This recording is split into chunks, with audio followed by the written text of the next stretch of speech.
Hello everyone, it's just gone 5 o'clock on a Friday, which means that it should be the end of pre-season testing. But if you've been living under a rock, it's not.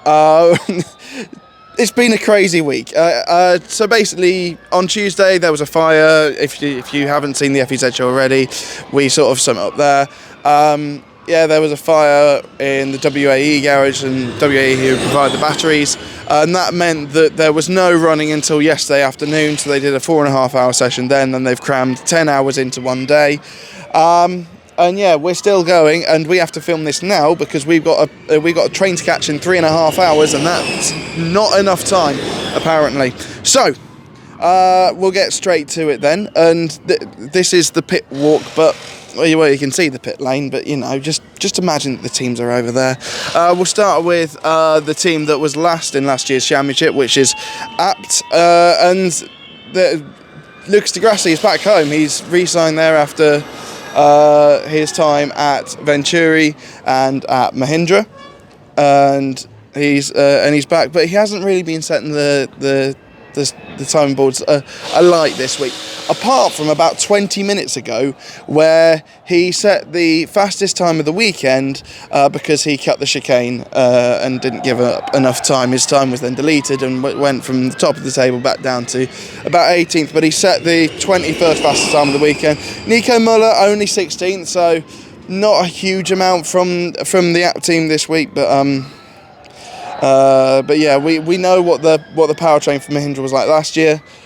However, speaking of the Mahindra team, who have been affected the most by this whole fire and everything, because they were the team next to where WAE was, and so they lost their computers in the fire, some of their computers in the fire. They lost Nick De Vries's car as well, and so Nick De Vries has been out in Edo Mortara's car today. And however, Edo Mortara is, I don't know how he's done it, but he set the 4th fastest time of the test on day one, and then on day 3 day 2, Thursday, whatever. He set the 4th fastest. He set the 3rd fastest time, and that was on 300 kilowatts. Because since the fire, they've all been restricted to 300 kilowatts. I think better safe than sorry for now. But yeah, genuinely, they've looked Mahindra. They might have actually found something in the off season. De Vries less so. Obviously, he hasn't had much time in the car because of the fire. He's had the 22nd quickest time. We then move on to ERT. Who the hell are ERT? I can hear you saying. Well, Neo 333 is no longer the name of that team. Neo have ended their partnership, so they've changed their name to Electric Racing Technologies, which sounds like a name that was chosen at a quarter to pub in the afternoon. Yeah, and annoyingly, just like their team name, their performances have been lackluster on circuit as well. Dan Tickton, slowest of the 22 normal drivers. Obviously, we've had some rookies in. Set a camera only 20th as well. So yeah, Set a camera had to sit out most of the fake race yesterday. Yeah, it's disappointing from them. We then move on to McLaren, who are literally just beneath us. You might have just seen Sam Bird come into the pits. Sam sat out the first session on Monday to let Taylor Barnard go in, and Taylor Barnard is still in the top 10 of the overall lap times this week, which is absolutely insane considering that the rest of the rookies are basically the bottom lot. Amazing job from Taylor Barnard. Jake Hughes is currently 7th, although these times at the moment they could change by the time testing ends in about an hour's time. Hughes really likes the idea of attack charge, and the time's quicker here this year because of the resurface. And Ian James pointed out something that I didn't actually realise is that actually how the championship finished last year was a bit Noah's Ark. It was the 2 Jaguar powertrains from the 2 Porsches, then the 2 Stellantis, the DS and the Maserati, and then the 2 Nissans, and then the Neo, and then the 2 Mahindras. So yeah, that's something that I didn't realise until today. But yeah, and that's something that Ian James and the team want to sort of rectify next year. Next year, 2024, but it's season 10. So yeah, we'll see what happens with that. Roland is back at Nissan. He's much happier back at Nissan. However, in the fake race earlier today, he did come to a stop over at turn 8 over there. So Fenestra's 18th quickest time, but yeah, there's nothing really to shout about there. Maserati, who have the only rookie in the field, Jan Derula, so they didn't have to give up a seat at all. Jayan is really happy to be in the series. He's had his eyes focused on Formula E for a little over a year now, and he's happy that he gets to do it with a somewhat competitive team. Obviously, we saw Max Gunter do bits in the Maserati last season.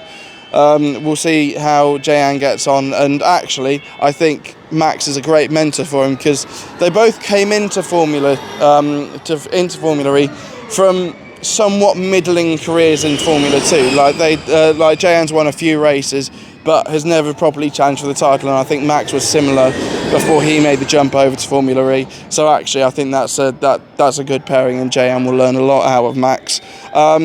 DS Penske, so it was the battery out of Robert Schwartzman's car who did the Monday session in place of Stoffel van Dorn, and that was the battery that caused the fire.